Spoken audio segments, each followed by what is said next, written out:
Bienvenidos al Seminario del Lenguaje de la Música. Le llamamos a este seminario el lenguaje de la música porque queremos que entiendan que la música sí es un lenguaje.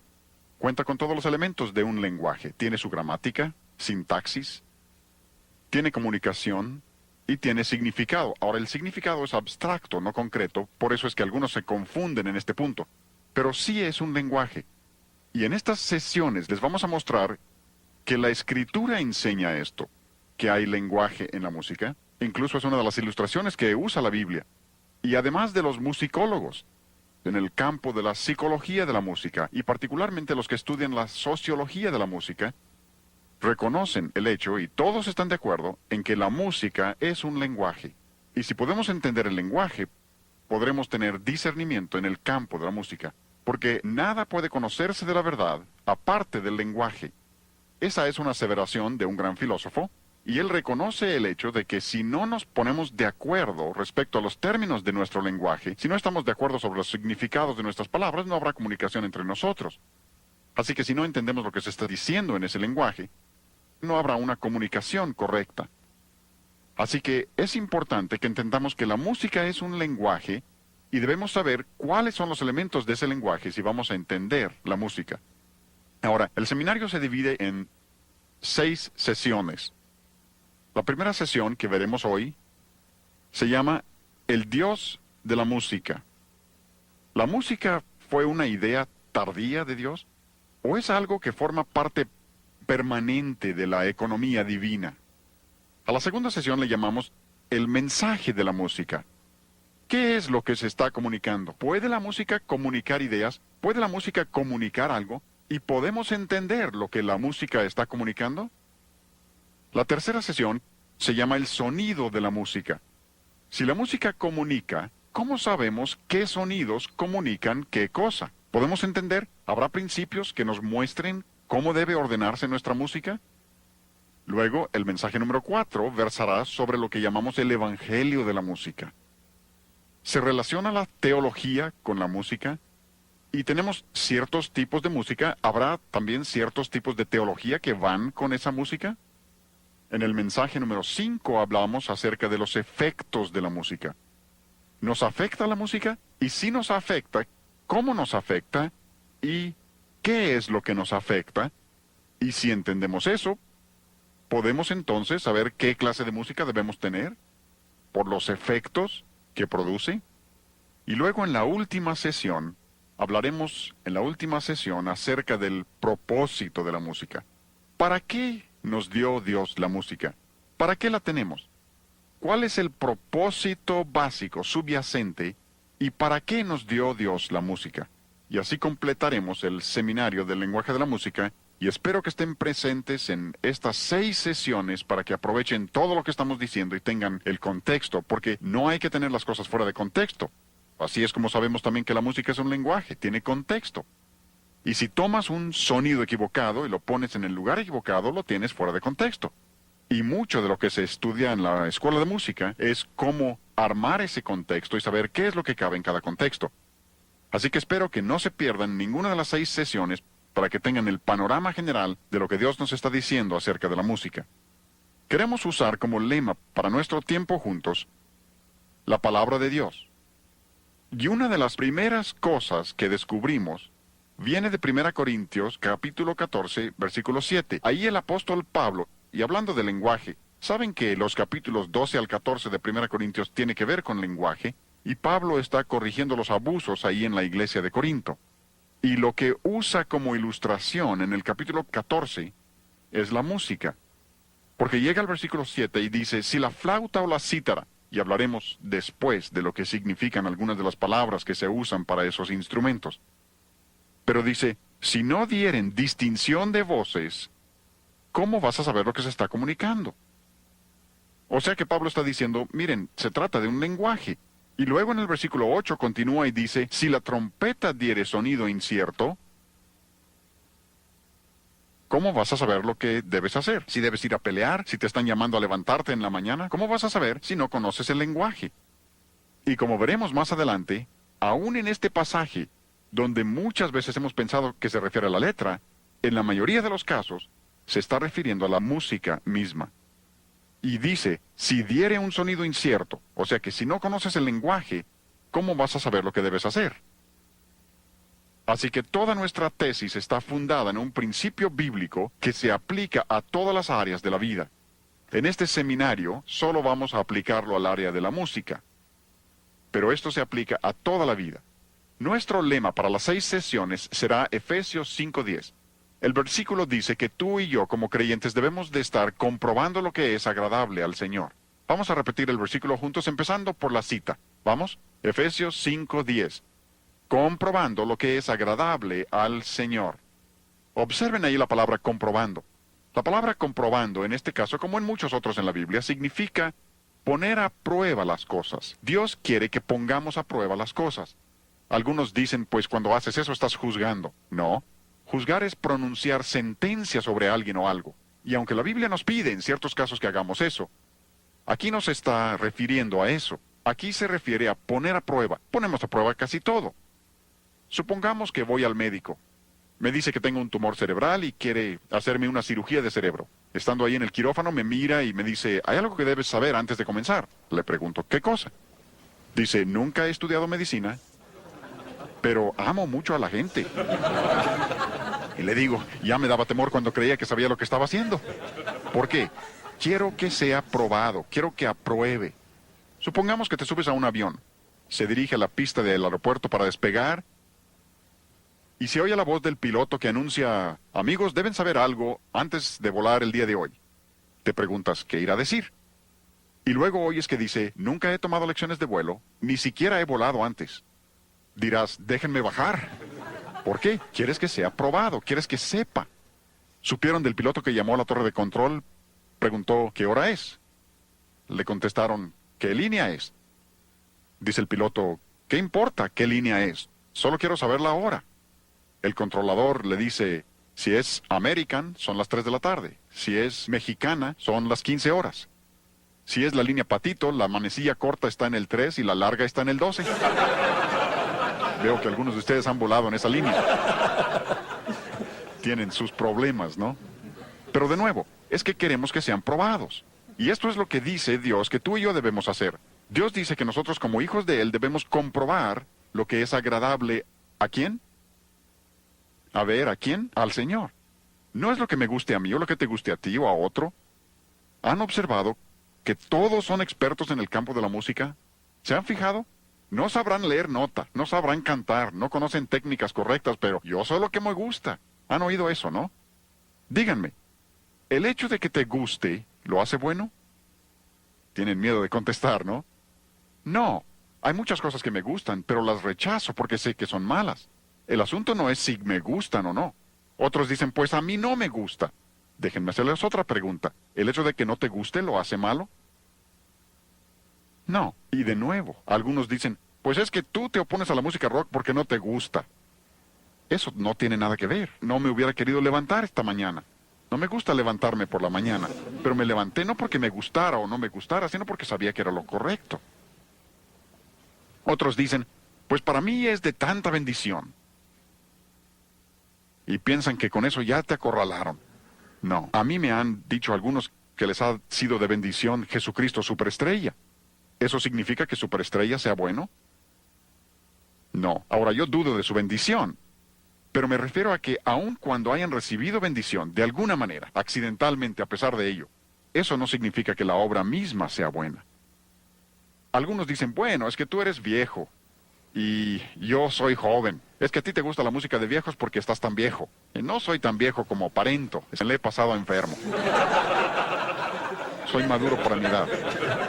El pelo canoso es muy engañoso. Otros dicen, yo soy del rancho, así que me gustan las rancheras. Tú eres de la ciudad, así que te gusta la música de la ciudad. No, el asunto no es si es música ranchera de la ciudad o de ancianos o de jóvenes. El asunto es, ¿esa música es agradable al Señor? Y me preguntarás, ¿será posible saberlo? Claro que sí. Alguien ha contado más de 500 referencias específicas a la música en la Biblia. Supongo que la cifra depende de cómo cuentes. Para algunos, si un versículo menciona 5 instrumentos diferentes, lo cuentan como 5 referencias diferentes. Por eso, la amplia variación en el número de versículos. Pero yo estimaría, y he visto varias cifras que considero muy confiables que dicen que hay por lo menos 500 menciones específicas de música en la Biblia. Eso significa que si queremos saber qué clase de música debemos tener, podemos saberlo. El problema es que la mayoría nunca se han molestado en averiguar lo que Dios dice. No solo en cuanto a la música, sino en otras áreas. En el programa de maestría que enseño en la Universidad Cristiana de Pensacola, yo exijo que todo estudiante, antes de terminar su maestría en música sagrada, debe leer toda la Biblia y anotar cada referencia a la música en la Biblia. Y esa es nuestra autoridad. Si tu predicador predicara algo y tú le preguntaras, ¿dónde dice la Biblia eso? Y te contestara, pues yo nunca he estudiado la Biblia, dirás, oye, espera, hay que investigarlo. Incluso por medio de la música majestuosa hemos publicado una concordancia bíblica de la música que enumera toda referencia a la música en la Biblia, de modo que uno puede tomar eso y revisar en toda la Biblia todas las referencias a la música en la Escritura. Porque si existen 500 referencias, esas son más que las referencias al infierno, más que al cielo, más que a la gracia. Si es así de importante para Dios, nos conviene a ti y a mí descubrir lo que Dios dice, ¿no? Pero como la gente no ha tomado el tiempo para hacer eso, se han desviado por toda clase de filosofías. Como no han comprobado lo que es agradable al Señor, han aceptado toda clase de cosas diferentes. Seguro que han oído a quienes dicen, la música es amoral. A veces también usan el término no moral. A veces dicen que es neutral. Todos esos términos significan básicamente lo mismo. Amoral, no moral o neutral, como lo expresen. Cuando la gente dice eso y toda revista cristiana en los últimos años han publicado por lo menos un artículo, algunos varios artículos, diciendo que la música es amoral. Y cuando dicen eso hay varias cosas implícitas. Número uno, están diciendo que no existe la música buena y la música mala. Eso quieren decir que no hay principios. Cualquiera que ha estudiado música sabe que eso no es cierto. Yo asistí a la escuela de música Eastman, hice todos mis estudios de posgrado en la escuela de música Eastman. Yo no tuve un solo maestro en la escuela de música Eastman, y eran hombres inconversos, hasta donde yo sé, les testifiqué a varios y ninguno aceptó al Señor. Pero no tuve un solo maestro que creyera que la música era amoral. Esta es una idea totalmente nueva. Ninguna generación, si te remontas a la historia, ninguna generación jamás ha creído que la música fuera amoral hasta la nuestra. Y creo que la razón básica es MCC. Hablaremos mucho de MCC durante el seminario. Música cristiana contemporánea. Y como esta gente quiere usar toda clase de diferentes estilos y dicen que lo único que importa es la letra, lo que están diciendo es que la música es amoral, es neutral, no moral. Incluso tuve maestros en la escuela de música Eastman. Wayne Barlow era uno de mis maestros de composición, y ese hombre hasta escribió libros para aclarar esto. Howard Henson, quien era director de la escuela de música Eastman durante casi 50 años, un músico singular de renombre internacional, compuso óperas, sinfonías y en uno de sus mejores libros dijo, la música puede ser filosófica u orgiástica, o sea que te puede elevar intelectualmente, filosóficamente, o puede ser sensual. Incluso usa el término orgiástica. Dijo, tiene fuerza para mal, lo mismo que para el bien. Él entendía que la música puede ser buena o mala según se componga y según se ejecute, y esto es lo que todos han creído a través de los siglos. Solo nuestra generación no lo acepta. Y esto nos conduce a un enigma, un rompecabezas. Pero la historia lo corrobora. Conforme el hombre se vuelve más intelectual, más culto en la sociedad, más desarrollado industrialmente, ¿qué ha sucedido con su moralidad? Siempre se deteriora. Pueden verlo en Roma. Roma no cayó por ser una cultura tan maravillosa, cayó porque perdieron el rumbo moralmente. Grecia lo mismo. Egipto lo mismo. Estados Unidos, nuestro país. En la medida que hemos desarrollado increíblemente las comunicaciones, computadoras, toda clase de tecnología, ¿qué ha sucedido con nuestra moralidad? Tenemos computadoras que nos permiten llevar una Biblia en el bolsillo. Pero al mismo tiempo, nuestra moralidad se ha deteriorado. Tenemos problemas terribles con toda clase de inmoralidad, enfermedades venéreas y todo lo que lo acompaña. ¿No es increíble? Pueden ver cómo sucede esto. Y resulta que la razón de ello es que creen que puedes educar a una persona para hacerla más moral. No funciona de esta manera. No se hace moral a las personas mediante educación. Otra cosa que dicen, no solo dicen que la música no es ni buena ni mala, cuando dicen que la música es amoral. Otra cosa que están diciendo estos que creen que el razonamiento amoral y el pensamiento amoral, y hay muchos, ese es el pensamiento de nuestra época, y lo que están diciendo es que a Dios no le interesa qué clase de música usamos. A Dios no le importa. Para Él es lo mismo. Si quieres usar rock pesado, está bien, mientras la letra sea buena. Si quieres usar rock punk o rock thrash, le llaman punk thrash, metal pesado, aunque le llamen metal celestial, es lo mismo. Si quieres usar eso, por Dios no hay problema, le da igual. Y nada podía estar más lejos de la verdad. He consultado varios diccionarios seculares. Estos no son diccionarios bíblicos, son diccionarios seculares para ver cómo definen el término amoral. Un diccionario dice que amoral significa sin sentido de responsabilidad moral. Y creo que es muy acertado. Tengo varias objeciones contra la enseñanza de educación sexual en nuestras escuelas públicas. Tengo varias objeciones. Pero una de las objeciones más grandes es que lo están enseñando como un asunto amoral. Tú y yo sabemos que moralidad sí está estrechamente relacionada con la sexualidad. No se pueden separar las dos cosas. Tengo varias objeciones contra el movimiento pro-aborto, pro-elección, según le llaman. Creo que le deben llamar pro-homicidio. Tengo varias objeciones, pero una de las objeciones más grandes es que lo están presentando como un asunto amoral. O sea que puedes matar a una persona que aún no ha nacido y decir que no tiene nada que ver con principios morales. Pero esta es la filosofía de nuestra época, ha penetrado a todas las áreas de nuestra vida. La educación sexual, medicina, aborto. Una de las cosas que son interesantes para mí al descubrir esto es que muchos médicos en la actualidad no toman el juramento hipocrático que tomaban todos los médicos hasta hace pocos años. ¿Y por qué? Porque una de las cosas que promete el juramento hipocrático, entre otras cosas, es que particularmente no asistiré a una mujer para la obtención de un aborto.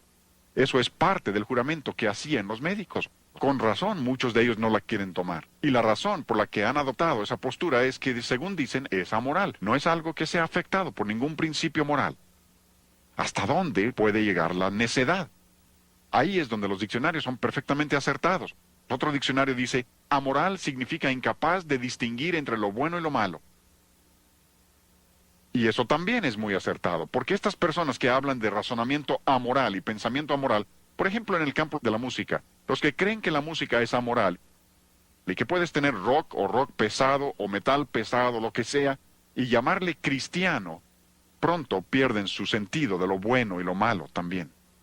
Pronto pierden el sentido, como les mostraré en la sesión 4 cuando hablemos acerca de los evangelios de la música, y que la mejor táctica de Satanás para introducir su evangelio falso a las iglesias es por medio de la música. Y la razón es que cuando han aceptado una música incorrecta, luego pierden el sentido de lo bueno y lo malo, y no pueden distinguir la verdad del error. Ese es un ejemplo perfecto de eso. Y Dios comenta respecto a esto. En Isaías capítulo 5, versículo 20, la palabra de Dios dice, ¡ay de ellos! Dios pronuncia una maldición sobre esa clase de razonamiento. Y Dios incluso condena a las personas que piensan de esa manera. ¡Ay de aquellos que a lo malo llaman bueno y a lo bueno malo!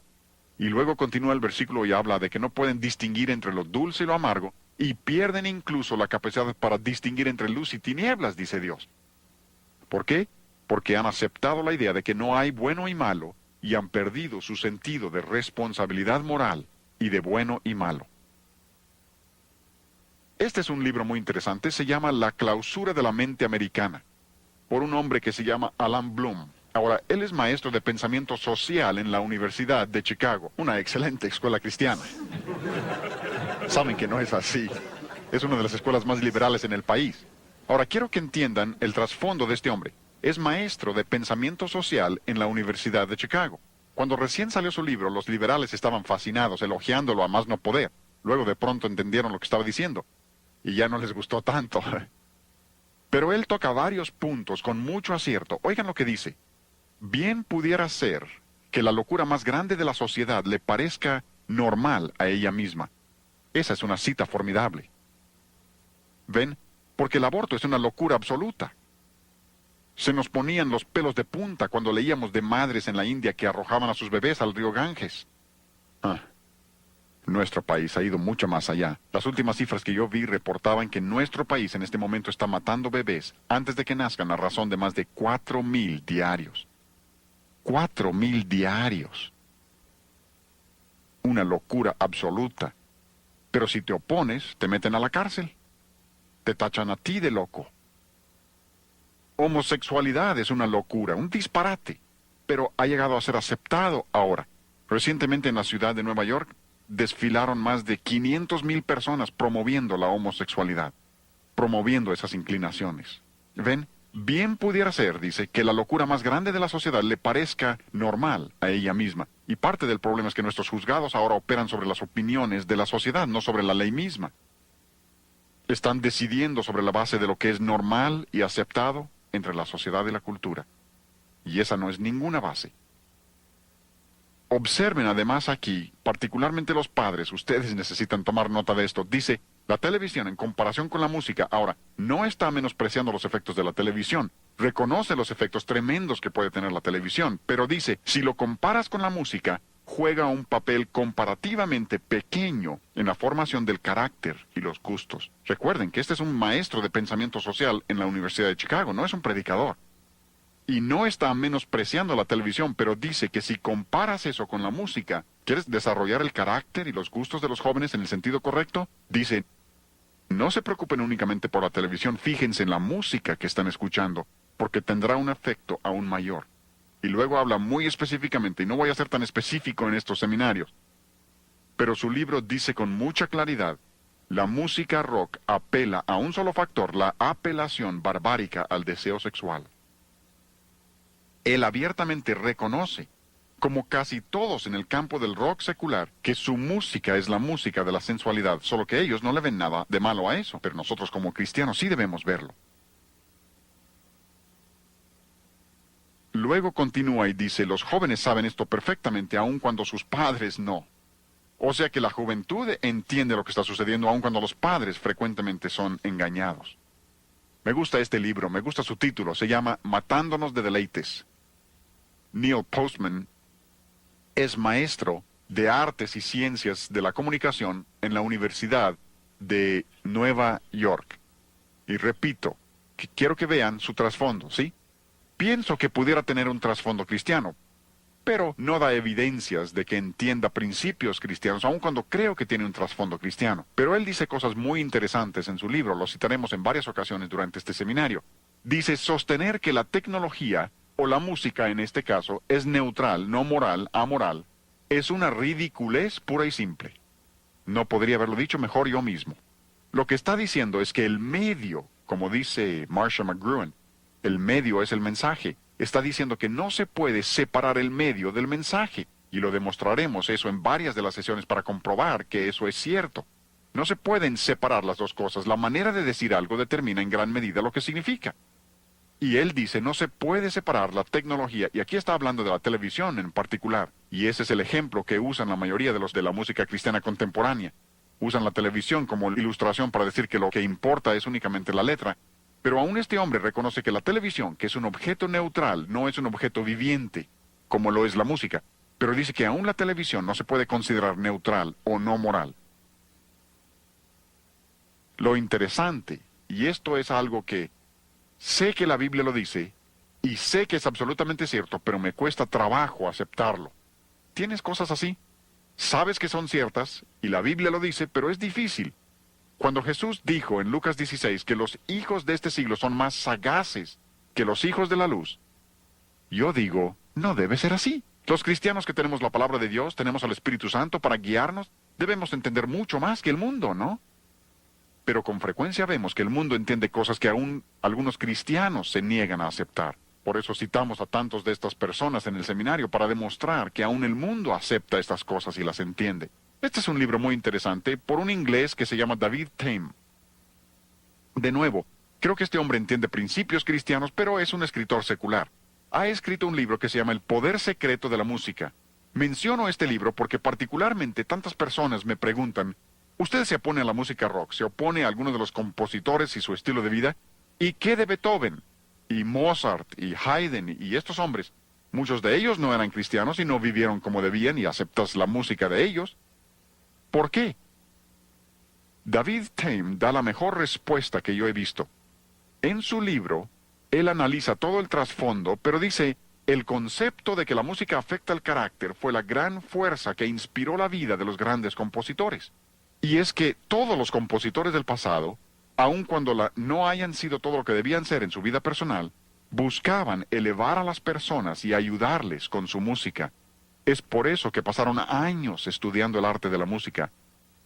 Beethoven era maestro de su arte.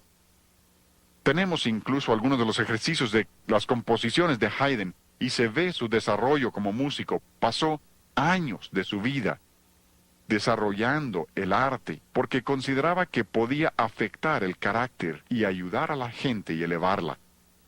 Esa es la filosofía que viene de los griegos y se llama la doctrina del ethos, que la música sí afecta el carácter. Pero muchos de los grandes compositores, todos los grandes músicos del pasado, siempre han creído que podían ayudar a las personas.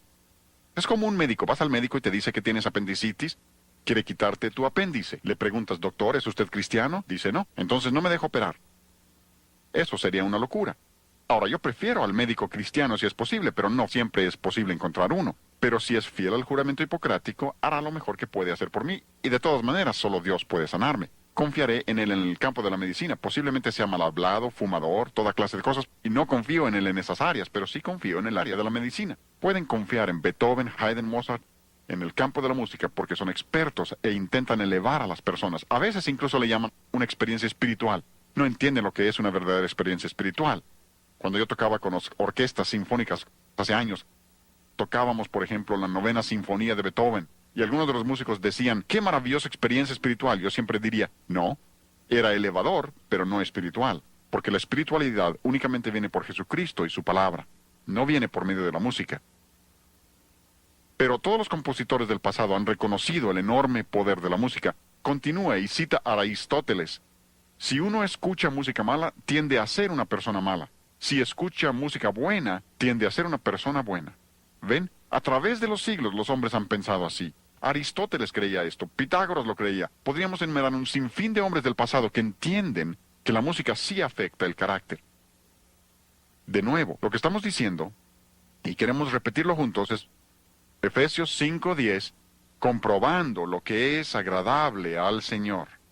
Ahora, si vamos a hacer eso, tenemos que ir a la Escritura.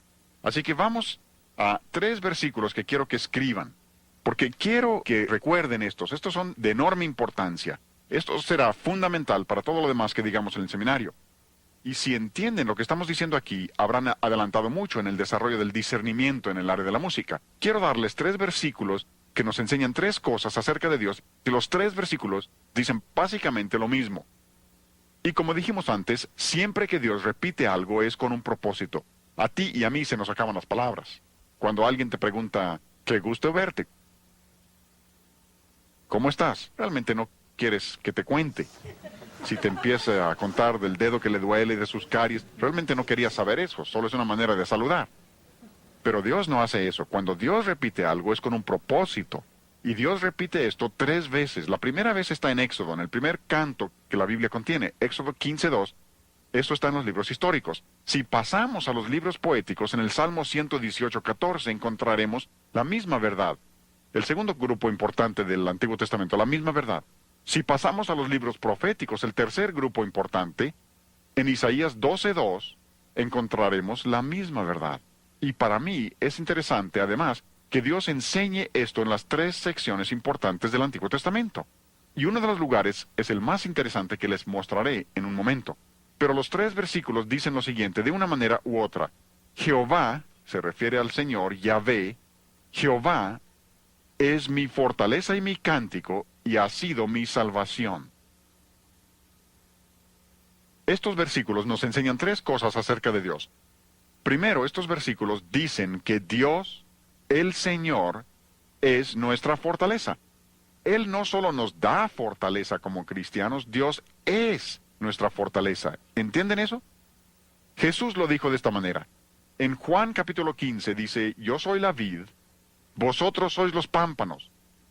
Si los pámpanos no permanecen en la vid, ¿qué sucede? Se seca, muere. ¿Por qué? Porque la vid es la fortaleza de los pámpanos. Por eso dijo, sin mí nada podéis hacer. Tenemos que permanecer en Cristo. Jesús dijo, tienen que permanecer en mí. Mis palabras deben permanecer en ustedes. Es que la vid no solo provee fuerza para el pámpano, la vid literalmente es la fuerza del pámpano. ¿Me entienden?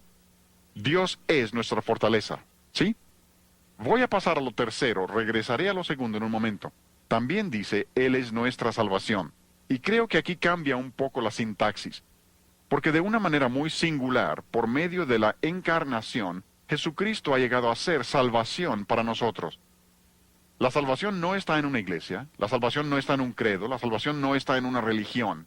La salvación está en una persona. Si no tienes a la persona, no tienes salvación. Y la persona es Jesucristo. ¿Sí? ¿Me están entendiendo? Dios es nuestra fortaleza, Dios es nuestra salvación. Pero observen lo que dice entre esos dos, sin perder un solo paso. Dice, Jehová es mi fortaleza y mi cántico. Dios también es nuestro cántico. Yo sé que alguno dice, pues probablemente ese es un cántico de alabanza a Dios o un cántico que se refiere a Dios. No. La palabra que ahí se traduce cántico, como muchos términos que les mostraremos en este seminario, no se refiere a alabar a Dios con palabras, se refiere a la música misma. El término hebreo es simrat, que literalmente significa música instrumental. A eso se refiere. Dios es mi instrumento, y la palabra literalmente significa pulsar las cuerdas de un instrumento. Incluso ahí les doy la referencia de Strong. El número que pueden consultar de Strong es 2176. Y a propósito, esta palabra únicamente se usa en estas tres citas. No está en ninguna otra parte del Antiguo Testamento. Y creo que cuando Dios limita de esa manera el uso de la palabra, intenta darle un significado especial. Porque esa palabra viene de la palabra samar, que literalmente significa hacer sonar las cuerdas del instrumento, no con púa, sino con los dedos mismos. Amigos, lo que nos dice esto es que Dios es nuestra música. Así como Dios es nuestra fortaleza, así como Dios es nuestra salvación, Dios mismo también es nuestra música. La música es parte de la naturaleza de Dios. Dios mismo es musical. Me preguntarás, ¿realmente crees que Dios es musical? Claro que sí. Incluso la música es lo único que yo sepa. Si tú sabes de otras, me gustaría saberlo. Es lo único que yo sepa que estaba en el cielo antes de que Dios creara el mundo, que tenemos aquí en la tierra con nosotros y que tendremos en el cielo en el futuro. ¿Saben de alguna otra cosa? Yo no. A mí me gusta predicar. Predico a la menor provocación y hasta provoco. Pero allá no necesitaremos predicación, pero sí cantaremos. Tendremos música, música instrumental. Apocalipsis habla de música instrumental. ¿Saben por qué? Porque Dios es musical. Es parte de la naturaleza de Dios. Y algunos dicen, incluso he leído algunos libros cristianos que dicen, Dios hizo la música para el hombre. No, Dios no hizo la música para el hombre. Había música en el cielo antes de que Dios creara al hombre. Incluso leí un libro cristiano, ¿se imaginan? Dice, el hombre aprendió a producir música imitando a los animales. Este ha aceptado la evolución y ni cuenta se ha dado. El hombre produce música porque Dios es musical, y cuando Dios nos hizo a su imagen, nos hizo a nosotros musicales también. ¡Qué emocionante!, ¿no? La música es parte de la naturaleza de Dios. Eso significa, y óiganme muy bien, esto es importante, y no les estoy enseñando verdades nuevas, ¿sí? Si es verdad nueva, es herejía. Lo que les estoy enseñando es algo que yo considero ha sido descuidado en el entendimiento de las personas. Pienso que hace siglos la gente entendía esta verdad. Y en nuestra generación, cuando tenemos más proliferación de la música, tenemos menos entendimiento de ella. Yo recuerdo, y esto como adulto, haber manejado mi auto pensando, ¿no sería maravilloso poder tener un tocadiscos en el auto? Y pensé, nunca se podrá porque no hay manera de hacer que la aguja permanezca en el disco. Ahora hay tocacintos, compact disc, puedes estar escuchando una sinfonía grabada hace años en algún lugar de Europa. ¿Cómo le hubiera gustado eso a Bach? Pero al mismo tiempo que tenemos esa proliferación de música, tenemos menos entendimiento del significado de la música y su mensaje. Pero Dios es musical, y eso significa que la música ha existido desde que Dios existe. ¿Oyeron eso? La música ha existido cuando cantamos juntos, cuando alabamos a Dios en nuestras iglesias. Estamos haciendo algo que Dios ha tenido desde la eternidad. Y nosotros lo haremos por la eternidad. Aquí solo estamos practicando un poco. Si eso no te emociona, tienes descompuesto el emocionador. Es que la música es parte de la naturaleza de Dios. Ahora lo que sigue se va a poner un poco técnico, pero quiero que vean que sí existen pruebas de lo que estoy diciendo. Por ejemplo, en Sofonías 3:17 dice, Jehová está en medio de ti, poderoso, Él salvará, se gozará sobre ti con alegría, callará de amor, y ¿saben qué más dice? Se regocijará Dios sobre ti, su Hijo, con cánticos. Dios dice que cuando tú y yo hacemos lo correcto, ¿qué hace Dios? Canta. Así dice. Dios canta. Incluso, eso es fascinante si lo estudian a través de toda la Escritura, que Dios no solo canta, sino que toca la trompeta. Zacarías 9:14. Y Jehová el Señor tocará trompeta. El Señor toca. Así dice. No discutan conmigo, discutan con Dios. Dice, y Jehová el Señor tocará trompeta. Así dice la Escritura. Dios toca la trompeta. Y esto es fascinante para mí. Nunca había reparado en esto hasta hace poco, que cuando llegas a 1 Tesalonicenses 4:16, donde habla del regreso del Señor, ¿saben qué dice? El Señor mismo, con voz de mando y con voz de arcángel y con trompeta de Dios, descenderá del cielo. Y si comparas eso con el pasaje de Zacarías, verás que Zacarías 9 también está hablando de la segunda venida del Señor. Y bien pudiera ser que Dios mismo es el que toca la trompeta. Dice, con voz de mando y con trompeta de Dios descenderá. Pudiera ser. ¿Por qué? Porque Dios es musical. Y creo que una de las cosas más interesantes en cuanto a esto es que Jesucristo mismo cantó cuando estuvo en esta tierra. ¿Cómo lo sé? Mateo 26:30. Jesús está con sus discípulos en el aposento alto, está a punto de salir al huerto y a la cruz. Y dice que una de las últimas cosas que hicieron, lo último dice que hicieron, y cuando hubo, ¿qué? Cuando hubieron cantado el himno. Cantaron un himno. Ahora, si conoces la historia de la Pascua, sabrás que había varios salmos, llamados los salmos Jalel. Desde el 111 hasta el 118 les llaman los salmos Jalel, o si gustan los salmos Aleluya. El 111 y 112 realmente son introducción a la sección. 113 al 118 se llaman los salmos Jalel egipcios, porque eran los que se cantaban en la Pascua. El salmo 113 y 114 se cantaban antes de cenar. Los salmos 115 al 118 se cantaban después de la cena de la Pascua. ¿Me entienden? Y bien pudiera ser que lo último que Jesús cantó con sus discípulos fuera el Salmo 118. ¿Recuerdan lo que dice el Salmo 118? El versículo 14. Mi fortaleza y mi cántico es Jehová, y Él me ha sido por salvación. ¿Pueden imaginar a Jesús cantando con sus discípulos en esa cena y diciéndoles, Jehová es mi fortaleza, voy a la cruz, pero Jehová es mi fortaleza, y Él es mi cántico, y ahora va a ser mi salvación? Y luego ir a la cruz para hacer salvación para ti. Y lo cantó con sus discípulos. Dios canta, Dios es musical, eso es parte de la economía de Dios. Y ahora viene la parte técnica.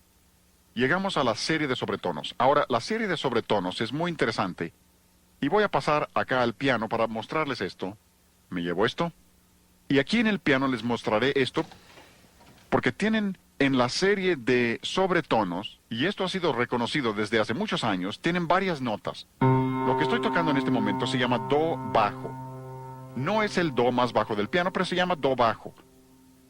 Al sonar esa nota, hay otras notas que están sonando junto con ella. Por ejemplo, al tocar ese do bajo, hay una nota que está exactamente a una octava por arriba de la primera. Una octava es donde las notas están en una relación de 8 notas. 1, 2, 3, 4, 5, 6, 7, 8. 1, 8. Esa es una octava.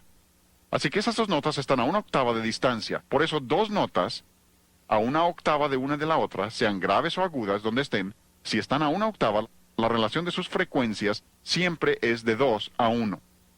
Ampliaré eso en un momento. Siempre es de 2 a 1. ¿Por qué? Porque el número 2 de la serie, número 1 es el fundamental, número 2 siempre es una octava. Pero si seguimos ascendiendo a través de la serie, le llaman parciales o armónicas, Seguimos ascendiendo. Número 3 es una quinta arriba de la segunda nota. 1, 2, 3, 4, 5. 1, 5. Por eso, dos notas a una quinta de distancia, la relación de sus frecuencias siempre es de 3 a 2, porque esa es la tercera nota de la serie. Si seguimos ascendiendo a través de la serie hasta el número 6, 4, 5, 6, llegamos a un acorde mayor. Por eso tanta de nuestra música se desarrolla sobre mayores. Nada tiene de malo el menor, pero así se presentan las notas en la serie armónica. Y en un momento les explicaremos más de esto para mostrarles cómo todo retorna a esta serie armónica. Pero lo que quiero mostrarles ahora es que todas esas notas, desde 2 hasta 6, y observen que lo que les he anotado las frecuencias, el do bajo tiene 66 vibraciones, el siguiente 132, exactamente el doble. El cuarto, que está exactamente a una octava arriba del 2, tiene 264. Y si observan, todos esos números son múltiplos de 11. Y hay exactamente 66 vibraciones entre el primero y el siguiente. Pueden seguir eso hasta arriba. Hay una razón para eso. Tiene su diseño. No es casualidad. ¿Sí? Hay razones absolutas para lo que Dios hace. Y lo que les estoy mostrando no es algo que el hombre haya inventado. Lo que les estoy mostrando era conocido por Pitágoras antes de Cristo. Es la manera como Dios ha diseñado el sonido. Pero, como les acabo de decir, todas esas notas están incluidas en ese do bajo, y les quiero demostrar eso. Si oprimo la tecla del do bajo, voy a oprimir también el número 2, porque este piano no está bien afinado. Oprimo el segundo, pero no los he hecho sonar. Lo único que he hecho es quitar la sordina de la cuerda para que la nota ahora pueda vibrar libremente. Luego paso al centro del piano, número 4 es el do central, y voy a tocar esa triada, 4, 5 y 6, y luego los voy a soltar, y deben oír las 3 notas en una sola cuerda. Oigan.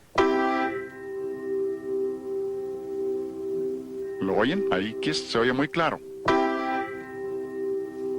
Suelto las teclas, se apagan. Eso significa que todas esas notas están en esa sola cuerda. Ahí están todas. Ahora, lo fascinante, y esta es la ilustración que quiero darles, lo fascinante es que si toco do central, el sol y el mi están presentes, pero el do se sostiene solo. Si toco mi, la nota central, las dos notas extremas, sol y do, están presentes, pero el mi se sostiene solo. Si toco sol, la nota superior, el do y el mi están presentes, pero el sol se sostiene solo. Tengo literalmente 3 en 1. Es la mejor ilustración de la Trinidad, de la deidad, que yo conozco. Como maestro de la Biblia, siempre he tenido que decir que no hay una ilustración perfecta de la Trinidad. Les acabo de mostrar una ilustración fabulosa y la analogía se sostiene. ¿Saben por qué? Porque Dios es musical y aún en la forma en que Dios ha hecho el sonido musical, nos ha dado una ilustración de sí mismo. Como dice Romanos capítulo 1, conocemos su eterno poder y deidad por medio de las cosas hechas. Y la música ilustra perfectamente la Trinidad de la deidad. Porque Dios es musical y nos ha dado esto para comunicarnos cuánto le interesa a Él la música. Este es un músico bien conocido. Falleció recientemente, Leonard Bernstein. Fue conductor de la Orquesta Filarmónica de Nueva York. Un genio. No fue todo lo que debía ser en su vida personal, pero era un genio musical y un verdadero erudito. Este hombre dio algunas conferencias en Harvard hace varios años, las conferencias Norton. Un estudio fascinante, un estudio iluminador sobre la música. Y en ellas este hombre dijo que toda música tiene un origen común. ¿Saben cuál es ese origen común? La serie de sobretonos. Así lo dijo. Y se refiere a toda clase de música. Se refiere a la música oriental, música africana, de donde sea, suajili. Todo tiene un origen común. Ahora, este hombre era judío, no tenía ni una pizca de cristiano, pero reconoce que hay un origen común y dice que ese origen común es la serie armónica. Y amplía ese comentario y habla de gramática que surge de las mismas fuentes monogenéticas. Observen esa palabra monogenética. Cuando habla de monogénesis se refiere a que todo procede de una sola fuente. Él no reconoce la fuente, pero reconoce que debe haber habido una sola fuente de la que procede toda música, y observen cómo le llama. Dice que sus variadas lenguas surgieron de un origen común. Y continúa y dice que estas lenguas Observen cómo relaciona esto con lenguaje, y todos los eruditos lo hacen, los que entienden la sociología y la psicología de la música, musicólogos, todos reconocen esto. Dicen, las lenguas son lenguajes de tonos. ¿Oyeron? Por eso le llamamos al seminario el lenguaje de la música. Estas lenguas son lenguajes de tonos surgidos de una estructura universal de tonos. Todos proceden de la misma fuente. Por eso llamamos a la música el idioma universal. La música es un idioma universal porque procede de una misma fuente. Y este hombre reconoce ese hecho y continúa y desarrolla esta idea diciendo que todo se puede identificar con la escala pentatónica. Es asombroso, porque la escala pentatónica surge de la serie de sobretonos, y no voy a tomar tiempo para mostrarles eso hoy, ya hemos visto mucho técnico, pero surge de la escala pentatónica y esa a su vez de la serie de sobretonos, y muchos de los cantos que ustedes y yo cantamos son pentatónicas y ni cuenta nos damos. Si quieren saber lo que es una escala pentatónica, van al piano y tocan todas las notas negras y tienen una escala pentatónica. Es una escala de 5 tonos. Les tocaré una pieza irlandesa que ustedes conocen. Irlandeses y escoceses hacen lo mismo, tocada con gaitas escocesas, tocando esta melodía que ustedes reconocerán.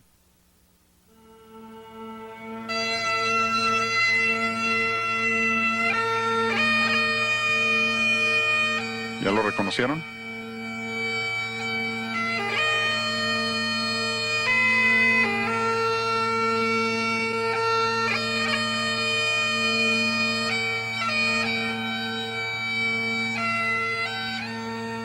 Y si oyen esa melodía hasta el final, verán que es una tonada pentatónica. Usa solo 5 notas y las repite vez tras vez. Pasemos de Escocia a África Central, y lo que les voy a tocar es un africano nativo en la volta superior tocando un instrumento extraño que les parecerá saxofón, pero no lo es. Pero eso parece. Oigan el sonido.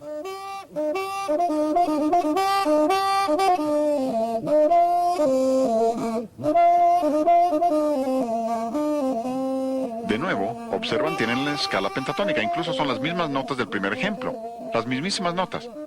África, Escocia. Esa escala pentatónica es parte de la monogénesis. Tenemos varios himnos que cantamos. Si cantan, cuán firme cimiento se ha dado a la fe. Esa es una melodía pentatónica. O, oh corazones te ofrecemos, Dios. Y así sucesivamente.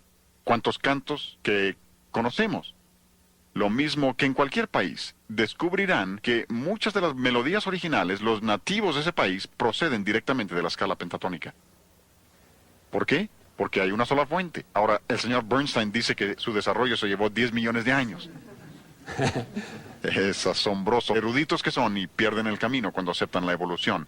Nosotros sabemos que es porque Dios es la fuente, y Dios es musical, y cuando nos hizo a su imagen, nos hizo musicales, y puso ese lenguaje musical en todas las personas. Este es un libro muy interesante, por una mujer que se llama Connie Fortunato. La señora Fortunato es experta en el campo de la música infantil y la manera en que la música afecta a los niños. Dice cosas muy interesantes en el libro. Por ejemplo, habla de la manera en que la música afecta a los bebés, aún antes de que nazcan. Pueden oír sonidos, aún antes de nacer. Por eso nos dicen que un bebé reconoce su propio idioma para cuando tiene 3 días de nacido. Ya conoce su propio idioma porque lo ha estado escuchando desde siempre. ¿Y se imaginan luego abortar un ser humano con ese conocimiento? Nos dicen que un bebé puede aprender a reconocer una sinfonía de Mozart y entenderlo para cuando tenga 6 meses de edad. Y dicen que escuchar una sinfonía de Mozart por su orden complejo, si vieras algunas de mis obras para orquesta, siempre digo que la mejor herramienta es el borrador. Borro más de lo que escribo. Pero Mozart no. Mozart era tan genial que lo componía todo en su mente y luego anotaba lo que tenía concebido. No hay borraduras en su obra. Y dicen que esa organización compleja ayuda al niño a organizar sus pensamientos. Y Connie Fortunato continúa y habla del desarrollo de los niños como la música les ayuda en su desarrollo psicomotriz, su coordinación, comprensión, habilidades físicas. Pero dice que también les ayuda en su desarrollo afectivo, emocional. Para un desarrollo emocional correcto, por eso una música mala te lleva emocionalmente en una dirección equivocada. Pero continúa y dice, tercero, también les ayuda en su desarrollo intelectual. Hablen con el director de banda en la escuela que ustedes gusten y les dirá que los niños más inteligentes de la escuela están en su banda. No es que los más inteligentes estén en la banda o en la orquesta, es que estar en el campo de la música los hace más listos. Ayuda a su desarrollo intelectual. Así que la música nos afecta de muchísimas maneras. Y si la música nos afecta de esa manera, y la música es tan importante y debemos entender lo importante que es, entonces la música reflejará una filosofía. Toda música refleja una filosofía. Pasas por una cantina y están tocando cierta clase de música allí, ¿no? Esa música refleja la filosofía de ese lugar, por eso esa clase de música no cabe en la vida de un cristiano. Pasen por un club nocturno y oirán cierta clase de música allí, ¿no? Esa música refleja su filosofía y lo que creen en ese club nocturno. Por eso no debemos tener eso en nuestras iglesias ni en nuestros hogares.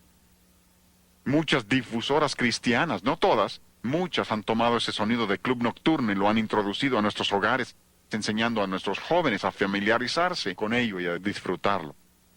Y con ello han destruido la separación que Dios quiere que haya entre nosotros y el mundo. Porque si su música no nos parece mala, el lugar tampoco nos parece tan malo. Refleja una filosofía. Y creo que necesitamos reconocer esto. Nuestra música sagrada refleja nuestro concepto de Dios. Toda música sagrada que usemos refleja lo que creemos acerca de Dios. Si usas música majestuosa como música sagrada, es porque crees en un Dios majestuoso.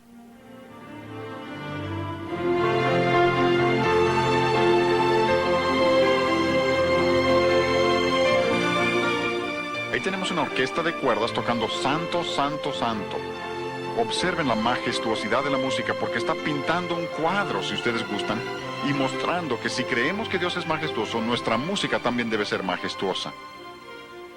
Pero, si no crees eso y piensas, bueno, yo puedo tener música sentimental como mi música sagrada, probablemente es porque piensas que existe un Dios sentimental que todo perdona y que es un anciano allá arriba y que no importa lo que hagamos, siempre que nos arrepintamos, Él nos perdona.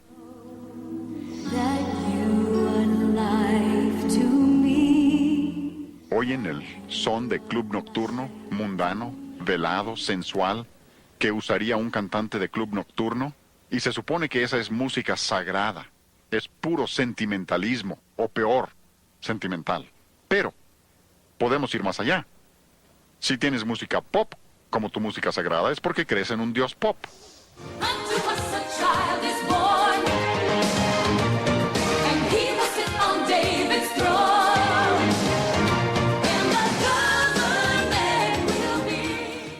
Se supone que esa es música sagrada, hablando de sentarse en el trono y todo eso, pero ha convertido a Dios en un Dios pop.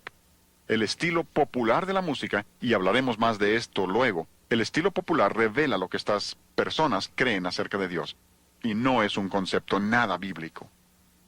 Creo que la mejor ilustración que les podría dar, para terminar esta sesión, la mejor ilustración sería la Biblia misma. ¿Se han puesto a pensar el milagro que es este libro? Dios pudo haber escrito el Evangelio en el cielo para que todos pudieran leerlo en su propio idioma, pero no lo hizo así.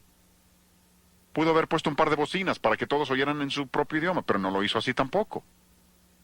Dios en su soberanía quiso comunicarse con nosotros por medio de su palabra, y se limita a su palabra, en su soberanía. Pero al hacerlo, dotó a su palabra de casi todos sus atributos eternos. Aquí mismo dice, Santa Biblia. ¿Por qué? Porque Dios es santo y su palabra es santa. Creemos que la Biblia es eterna. ¿Por qué? Porque Dios es eterno. El salmista dijo, para siempre, oh Jehová, permanece tu palabra en los cielos. Dios nunca cambiará su palabra. cualquier libro de texto, que ya tiene 5 años, es obsoleto. Han cambiado su manera de pensar. Dios no, Él nunca lo cambiará. Aún en la eternidad, Dios no faltará a su palabra. Nosotros creemos que la Biblia no tiene errores, ¿no? Es infalible. ¿Por qué? Porque Dios es infalible. Si tú crees que la Biblia tiene errores es porque crees que Dios comete errores. Y cuando Dios eligió comunicarse con nosotros por medio de su palabra, dotó a su palabra de todos sus atributos eternos. Y yo les estoy diciendo que si nosotros como cristianos reconocemos quién es Dios y lo que a Dios le interesa nuestra música, entonces buscaremos que nuestra música sea agradable al Señor, que sea lo que Él desea para que comunique nuestra manera de vivir, nuestro carácter y lo que creemos acerca de Dios y lo que Dios quiere que seamos.